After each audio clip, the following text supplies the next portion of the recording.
A disheveled man sat alone on a weathered park bench, quiet, overlooked, invisible.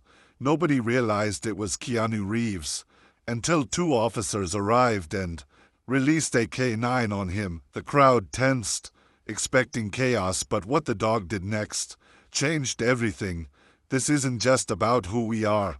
It's about memory, fairness, and the day's silence. Fought back.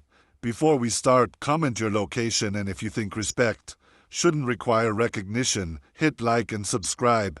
The late sun cast stretched shadows across Whitetail Park, its amber glow spilling over cracked walkways and whispering oaks. The breeze was warm but tired, like the city itself, slowing with age and distrust. A man sat quietly on the distant bench by the pond, almost invisible beneath a hooded coat and scuffed boots. His beard thick, streaked with gray, jeans faded at the knees, a battered leather bag at his feet. He was motionless, so still it unsettled people. No one knew his name, no one tried. A young couple with a stroller slowed as they passed, the woman's grip tightening. The man muttered about calling someone. Two joggers glanced back. A boy asked, "Mom, is he okay?" and was hushed. A dog barked far off. The man didn't react. He just sat, arms folded, eyes steady, watching the wind ripple the pond's surface. If anyone had really looked, they might have seen the familiar cheekbones, the intense brow, the weight of a man who'd seen too much. But seeing takes effort. To most, he was just another drifter, maybe homeless, maybe unstable, definitely out of place. And so it began. 20 minutes later, a call went to dispatch. Possible loiterer, suspicious male, not responding to families, maybe armed. Suspicion efficient as ever. Didn't wait for facts. It called for uniforms. The man on the bench shifted, reaching into his pocket. Not fast, not abrupt, just careful. He pulled out a small notebook, scribbled something, tore the page, slipped it back. His hands were rough but graceful, strong but weary. He wasn't there to bother anyone. He wasn't there to be noticed. He was there because the pond was peaceful, because the sunlight through the trees reminded him of better places, because some part of him wanted to believe he could still sit in public unseen and not be reduced to a threat or a spectacle. His name was Keanu Reeves, and here today, that meant nothing. He exhaled, watching ducks drift across the water. Behind him, footsteps approached, boots on gravel. Two shadows stretched across the grass. A woman's voice, sharp and official, called out, "Sir, we need a word." Keanu didn't flinch. He turned just enough to see them. Two officers. One man, square-jawed, mirrored sunglasses. One woman, holding the leash of a huge German shepherd, tense. She tightened her grip. The dog growled. Keanu closed his notebook, looking straight ahead. Into the light, into whatever was next. Officer Brent Howie didn't like questions. He liked conclusions, quick, neat, unchallenged. And as he neared the man on the bench, he'd already decided. Homeless, maybe dangerous, probably high, definitely doesn't belong. Beside him, Sergeant Carla Monroe moved with slow, deliberate steps, sharp-featured, sharp-tongued, known for her decisiveness, and her partner Titan, the K9 who'd taken down more suspects than some officers had written reports. The dog pulled at the leash, sensing her tension.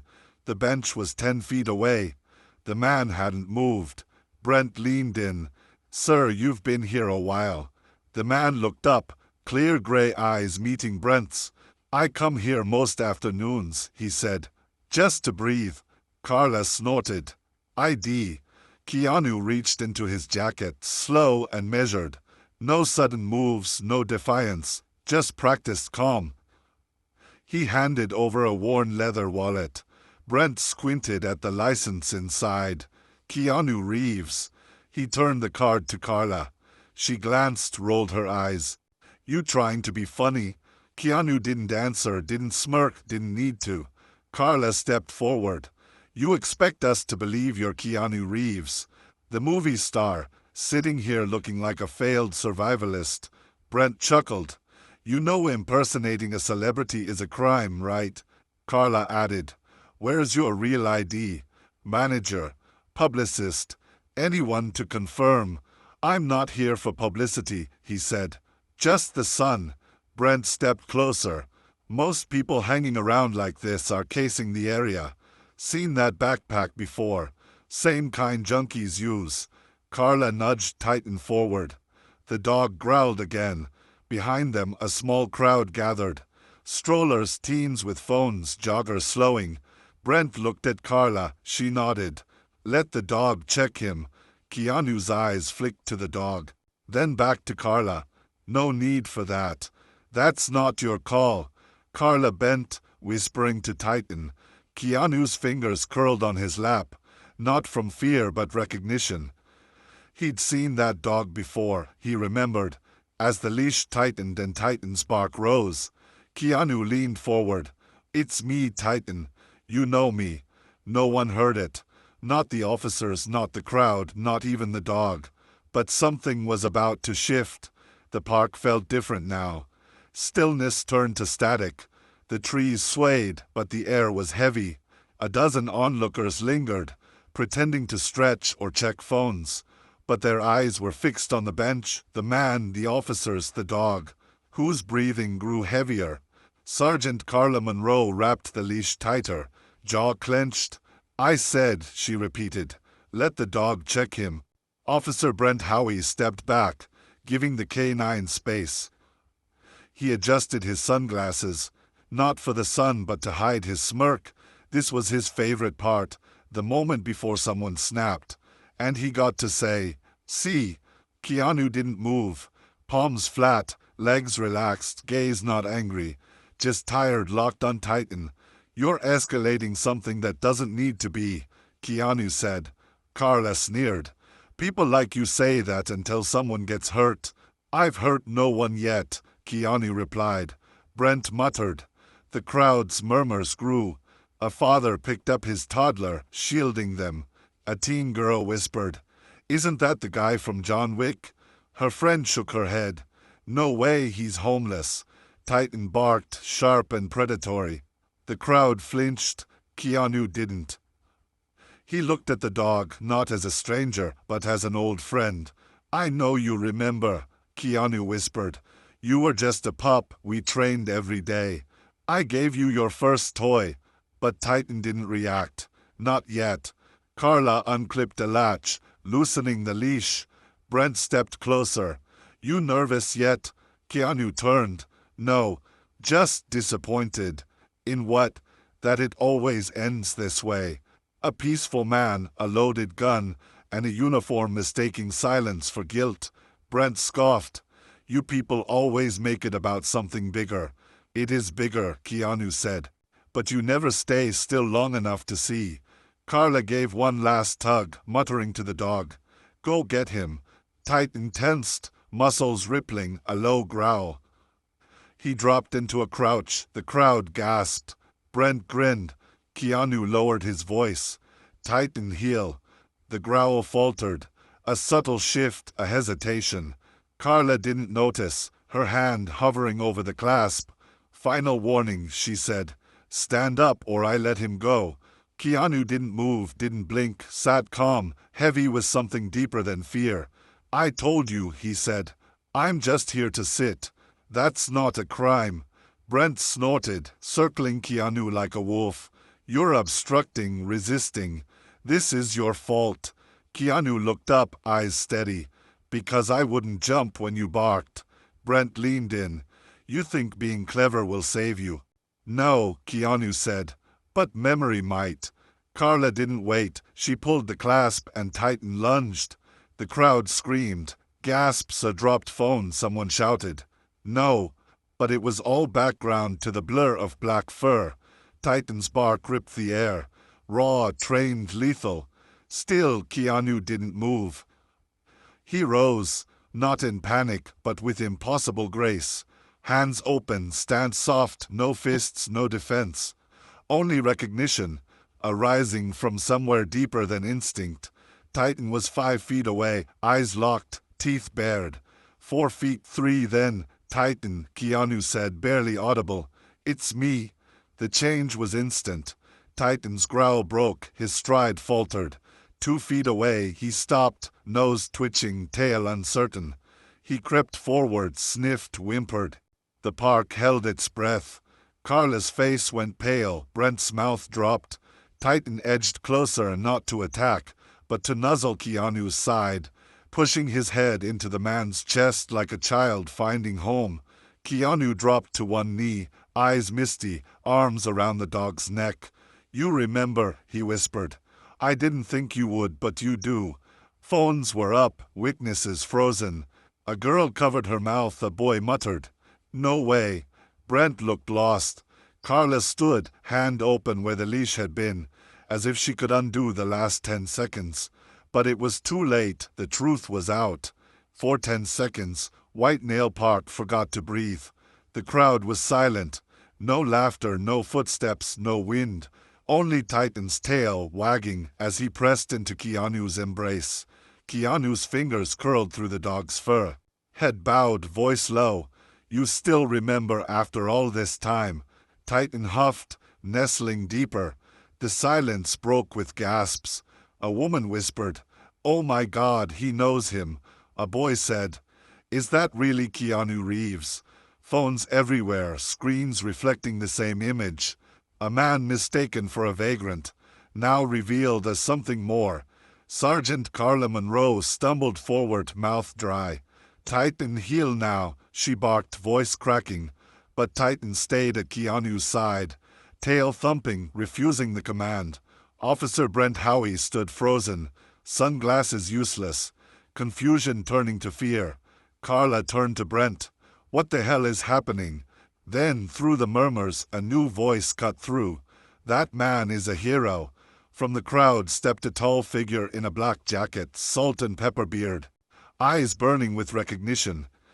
His voice was hoarse but clear. "He saved that dog's life, trained him on my set. I was the director." 2016 Echo 6. Titan was part of the demo unit. Keanu paid for his rehab when the studio dropped the K9 program. He pushed through, pointing at Carla and Brent. "You unleashed a trained dog on the man who gave him his second chance." Brent's mouth opened, no words. Carla looked at Titan, then Keanu. "Is this true?" Keanu stood, hand on Titan's head, voice calm. "You asked if I was pretending, but never who I really was." The wind returned, brushing the oaks, carrying truth. "I didn't sit here to prove anything. I sat because I believed I still could." Titan barked, not in aggression but solidarity. The illusion shattered. A teen whispered. They were going to let that dog attack him. A woman sobbed. A man dropped his phone. The impossible had happened. Not because a dog disobeyed, but because a system did. Officer Brent's voice cracked. "This doesn't make sense. Dogs don't just do that unless they're trained to." "That's the point," said the director. "He was trained by him." He pointed to Keanu, who stood tall, one hand on Titan, the other at his side. The crowd had gathered, no longer at a distance. Dozens of witnesses, phones raised, eyes locked. The news was spreading. The man they thought was homeless was Keanu Reeves. And the dog meant to attack him had remembered who he was. Sergeant Carla Monroe looked dazed, eyes darting between Keanu and Titan. "This is a misunderstanding," she said hollow. "We were just following up on a complaint." "What was the complaint?" Keanu asked. "About a man sitting on a bench." Brent jumped in. "You match the description, suspicious, loitering." "Description," Keanu echoed. "Let me guess, brown hair, scruffy beard, quiet, alone?" No answer. "Did you run the ID I gave you?" Neither spoke. "You didn't even check. You just assumed." Titan whined, leaning into Keanu. "I trained him during a PTSD K9 rehab program," Keanu said, turning to the crowd. Titan was going to be put down after a failed deployment. He was scared, reactive. "The studio asked me to help. I said yes." The director stepped forward, voice breaking. "He didn't just help, he saved that dog," someone whispered. "They were going to kill him, and he saved the dog and the program." Keanu nodded. "I never wanted credit, just a chance to give back, to train with love, not violence." Brent threw up his hands. "Okay, maybe he's telling the truth. Still doesn't change protocol. We had to respond." "You had to respond," Keanu said, "but not escalate. You brought a weapon into a peaceful moment and aimed it at someone you didn't bother to understand." The silence that followed was heavier than any command. From the side, a little girl tugged her mother's sleeve. Why would they hurt a nice man like him? Carla's eyes flicked to her, resolve cracking. The crowd murmured, not just confused but angry. The illusion shattered, not by a press release or lawsuit, but by a simple truth. Recognition is more powerful than suspicion. And a dog's memory had exposed what a system forgot. Keanu stood in the center of the park, surrounded by cameras and silence. So deep it felt like the world was holding its breath. Titan sat loyally at his side, tail sweeping the grass. Brent had nothing left to say. Carla, once rigid, now looked like a statue melting in the sun. Keanu looked up, not at them, but at the crowd, the children, the witnesses. He didn't raise his voice. "You were ready," he said softly, eyes on Carla, "to let this dog tear me apart. Not for what I did, but for how I looked. Because I didn't explain myself fast enough. Because I sat too quietly for your comfort." Brent's lip twitched. "You're twisting this. We were just—" "No," Keanu cut in. "You weren't just doing your job. You skipped the part where you asked. You skipped seeing me. You thought your badge gave you certainty. But this dog—" He remembered what you didn't bother to learn. Titan barked, sharp and clear. The director stepped forward. "I've worked with stars all my life. Never met one who spent more time with the crew than in the trailer. This man trained Titan every day. He didn't just feed him. He earned his trust." A murmur swept the park. Someone whispered. "He didn't even flinch. He knew the dog." Keanu turned to the officers. "I didn't come here to be recognized. I didn't come to prove anything.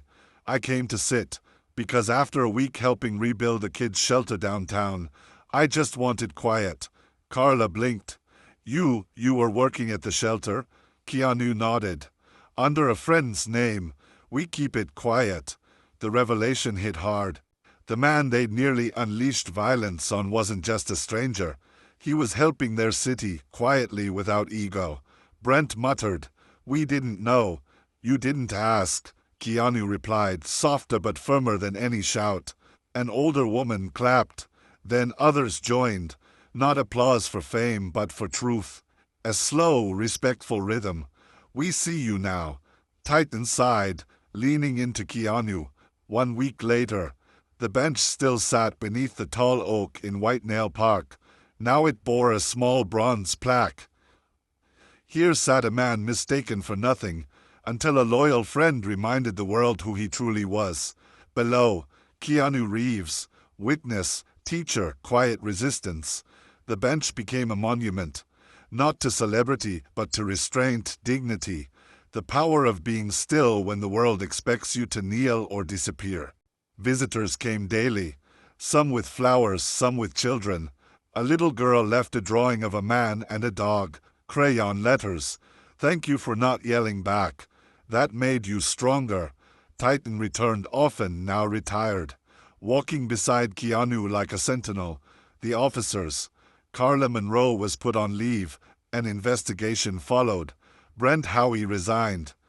His name eclipsed by a viral video. No formal charges, but the court of public memory never forgets. As for Keanu, he returned to that bench at dusk. He sat quietly, Titan at his feet. Boy, maybe 12, approached, nervous. "Sir," he asked, "was it scary?" Keanu smiled faintly, eyes on the fading sky. "Only for a moment. But sometimes a moment is enough to wake the world." The boy nodded, then sat beside him. Two shadows, one worn, one new, both unafraid to sit. If this story moved you, comment scene, because no one should need fame to be treated with respect, and sometimes being still is the loudest thing you can do.